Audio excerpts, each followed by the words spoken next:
নমস্কার দর্শক বন্ধুরা, আমার সহজ কথা মোটিভেশনে সবাইকে জানাই সুস্বাগতম। আমি তোমাদের বন্ধু মৌমিতা।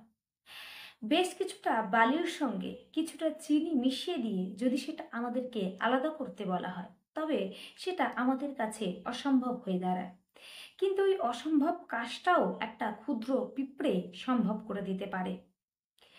আমাদের অর্থাৎ মানুষের এই ক্ষুদ্র পিঁপড়ের মতো হওয়া উচিত।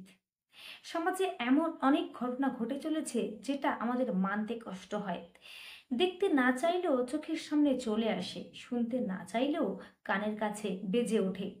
সমাজে অনেক খারাপ, অনেক অস্বস্তি ঘটনা ঘটে চলেছে, কিন্তু এই সমস্ত কিছুর পাশাপাশি কিছু ভালো কাজও হয়ে থাকে, যেটা ওই ক্ষুদ্র পিঁপড়ের মতো আলাদা করে নিতে হবে। সমাজে খারাপ কিছুর ভিতর থেকে ভালো কিছু আলাদা করে নেওয়ার দায়িত্ব তোমার।